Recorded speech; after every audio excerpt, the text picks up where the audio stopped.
Something smells funny. Good morning, lovelies. How are you? I'm fine. It's good. Good to see you. Headed to class, and yeah, not much else to do but class and work today, and homework. So we'll do some stuff in between, and hopefully we'll have a learning corner because I have to go to class, so I should learn things, which I will try and let you know about. Good stuff. All right, see you later. Bye. 2 classes down, 2 to go. I'm going to use I have about a 40-minute break, which is really going to be more like 30 minutes. And I'm going to sit down and try and get most of this blog post I have to have done by midnight tonight done and finished, so that I don't have any problems tomorrow.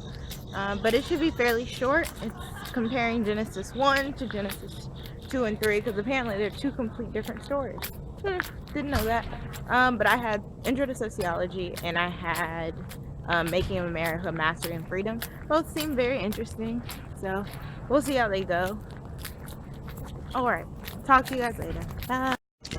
That moment when you get out of your 3rd class of the day and they say they have a 20-page paper that's worth 40% of your grade due at the end of the year. Gorgeous. So glad to go to Johns Hopkins. Okay, guys. 4 out of 4 finished with class for the day, but I still have work at 5. And I'm trying to get to Dad because he has a sinus problem right now. So I'm trying to get him up to my room and get myself back down here. I was going to run a book before work, but I don't think that's going to happen. Maybe I'll be able to do it afterwards. We'll see. But yeah, stay tuned. Good day, everybody. So I'm off work and I'm trying my hand at cooking. I am making Zatarain's Cajun chicken, so we'll see how this goes. But yeah, everything's going well. After I finish cooking, I will eat and then try and get some stuff checked off my to-do list. Yeah, but I'm in my place. Daddy has gone home, so now it's just me adulting. Look at me adulting. Alright, see you guys later. Bye bye. I'm having a wonderful dinner, complimented by elementary and Zatarain's rice. And I have a nice little bottle of water here. Alright, see you guys soon. Bye. It's good to see you guys. And welcome back to Learning Corner. So this time we're not doing a book excerpt. We're going to do a little slogan that I kind of got from my last class of the day. It was Intro to the Study of Women, Gender, and Sexuality. But the quote kind of applies to a whole lot more than like feminist and women issues. So it's actually a slogan that was used. It says, "The personal is the political." And so it was used back then kind of with the thought that like if women feel like their salary is less than men, it's the same, like you're gonna get the same political activism if it was really true. Not saying that it's not, but it's kind of like, okay, so that's how I feel like Donald Trump has gotten a large grip onto American society, because he connects to groups of people that feel like unemployment is still really high, or people that feel like they're being discriminated against, even if they're really not. But their feeling of being discriminated against or being unemployed plays just as big of a role in politics as if the true fact of the matter is that they are, discriminated against or unemployed.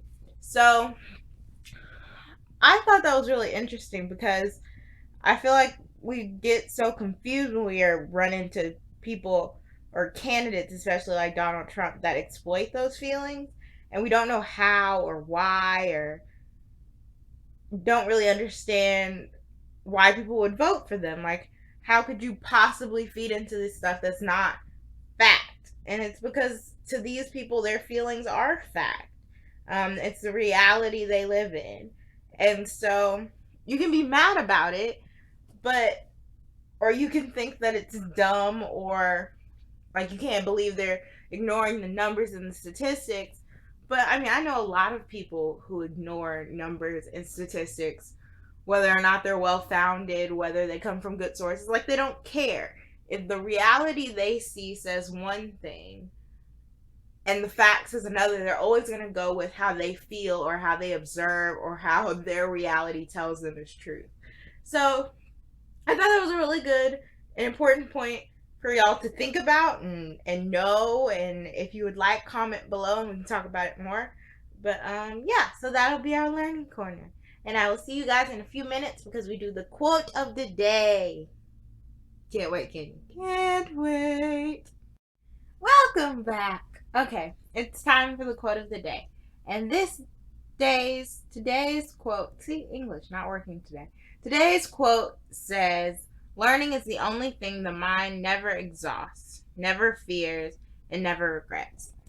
And I think that's really true. I'm one of those kids that like really love school.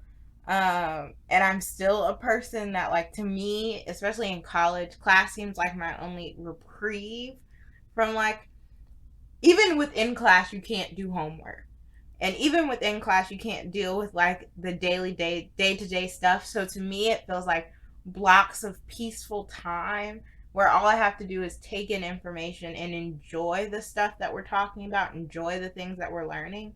So I'm a big person, like, I love learning, and I think that's why I love going to school so much. And I think even when I get really anxious, because I have a really big anxious problem, like especially at the beginning of the year when you get all the assignments and all the syllabuses, for some reason it always feels like they're all due immediately, even though I have like till December. Like, all these months only become made of 4 weeks, and how am I going to get these things done in like 5 months of 4 weeks? Like, that seems like a really short period of time, and it's not. And everything ends up being manageable, but I have to focus on that feeling of learning, loving learning, in order to get through it. So I guess that's kind of my reflection on that quote. It's that it's even more than just learning, I guess. Learning is fun and stuff, but anything that you have a passion about, like, sometimes there are icky parts of, I guess, that passion. So my passion is learning, and I believe completely what the quote says. But there are icky parts. Like, I still have to do homework and write papers, and nobody enjoys having to do a 20-page paper. Like, nobody. It's not fun. There are always going to be moments where you're going to be like, holy crap, like, this paper is really long.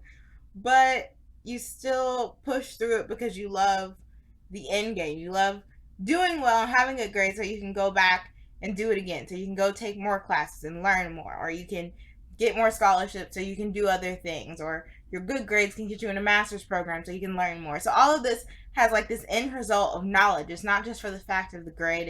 It's the more learning opportunities that it gives me. So I guess with other jobs, like if music is your passion, you make good music, or you struggle to make good music, and you deal with the icky parts of the music world because that's what you want to do. You want to be rewarded so that you get to make more music so that people pay you and go and see you. So the end game is still to do your passion, and your passion affords you a way of living, which is making music.